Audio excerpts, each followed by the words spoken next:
नमस्कार विद्यार्थी मित्रांनो, तुम्हा सर्वांचं स्वागत आहे फार्मा स्टडीग्राम या युट्यूब चॅनलवर. जर तुम्ही नवीन असले या चॅनलवर तर चॅनलला सबस्क्राईब करा, व्हिडिओला लाईक करा आणि तुमच्या फ्रेंड सोबतही शेअर करा.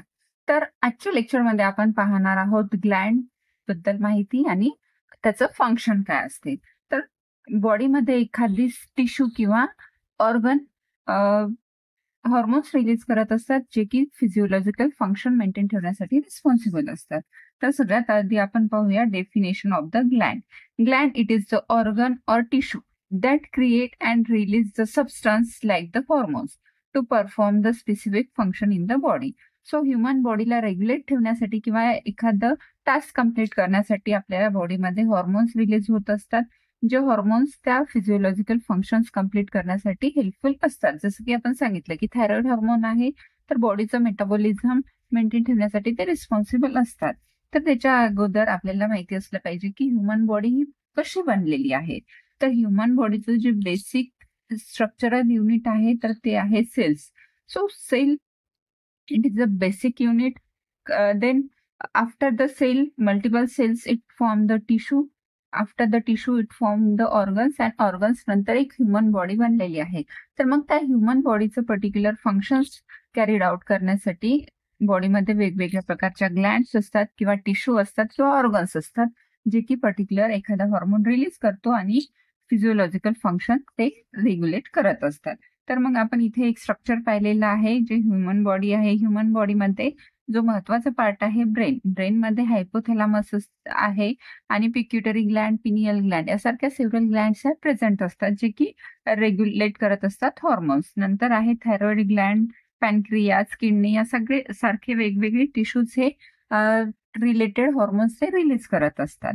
तर मग ग्लँड मध्ये स्पेसिफिकली दोन टाइप्स पडत असतात. ग्लँड मध्ये फर्स्ट आहे एंडोक्राइन ग्लँड आणि सेकंड आहे एक्झोक्राइन ग्लँड.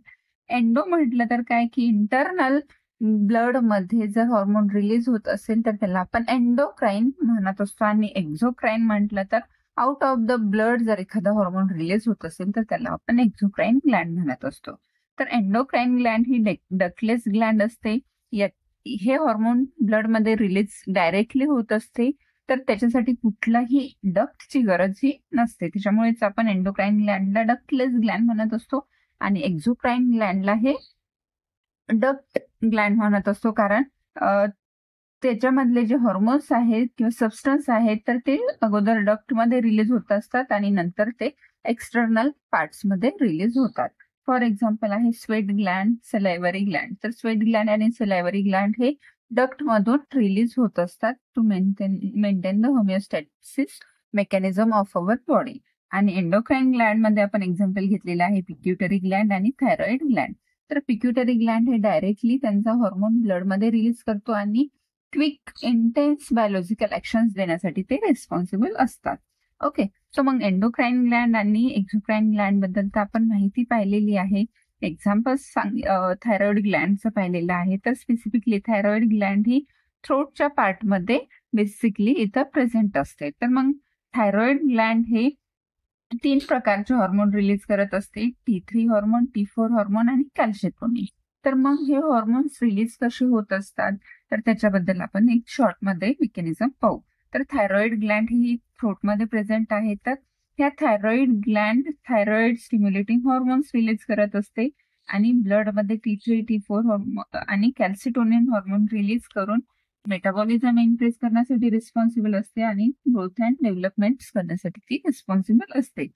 तर मग जेव्हाही बॉडीमध्ये एखादी स्ट्रेसफुल कंडिशन क्रिएट होत असते किंवा लो लेवल ऑफ ग्लुकोज होत असते, तर त्याला डिटेक्ट करण्यासाठी जो ब्रेनचा पार्ट आहे हायपोथॅलामस, तर हायपोथॅलामस ब्लडमध्ये लो लेवल ऑफ ग्लुकोज किंवा स्ट्रेस जर प्रोड्यूस झाला असेल तर हायपोथॅलामस हे थायरोट्रॉपिन रिलीजिंग हॉर्मोन्स रेग्युलेट करत असते.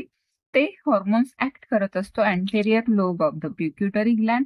मग anterior lobe of pituitary gland will release the thyroid stimulating hormone. मग हा हॉर्मोन थायरॉइड ग्लँडला ऍक्टिव्हेट करतो आणि थायरॉइड ग्लँडला जर त्याने ऍक्टिव्हेट केलं तर थायरॉइड ग्लँड हा T3, T4 आणि कॅल्सिटोनिन हॉर्मोन रिलीज करतो.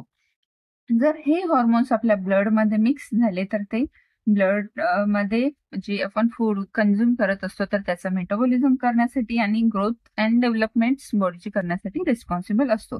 तर या प्रकारे आपण याचं मेकॅनिझम पाहिलेलं आहे.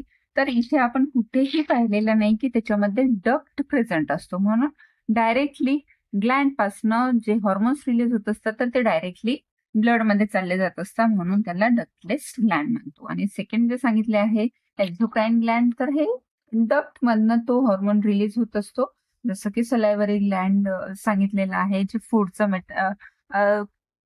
सेपरेशन करण्यासाठी किंवा फूडला चिविंग करण्यासाठी हे रिस्पॉन्सिबल असतात. ओके, तर मग एंडोक्राईन ग्लँड मध्ये सेव्हरल ग्लँड्स असतात जे पर्टिक्युलरली त्यांचे हॉर्मोन्स रिलीज करत असतात. तर फर्स्ट वन आहे पिक्युटरी ग्लँड. पिक्युटरी ग्लँडलाच आपण मास्टर ग्लँड म्हणत असतो. का? कारण ही सेव्हरल हॉर्मोन्स रिलीज करत असते.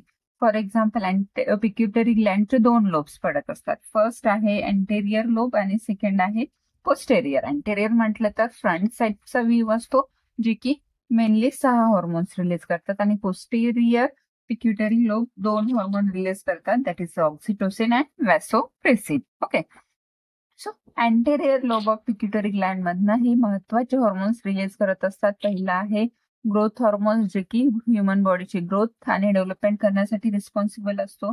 देन आहे ACTH हॉर्मोन, त्यालाच आपण ॲड्रेनोकॉर्टिकोट्रॉपिक्स हॉर्मोन्स म्हणत असतो, जे की स्ट्रेस लेवलमध्ये स्ट्रेस लेवलला इन्क्रीज करण्यासाठी रिस्पॉन्सिबल असतो. देन LH आहे TSH, त्यालाच आपण थॅरोट्रोपिन स्टिम्युलेटिंग हॉर्मोन, FSH आणि प्रोलॅक्टिन यासारखे खूप महत्वाचे हॉर्मोन्स हे anterior lobe of pituitary gland release करते.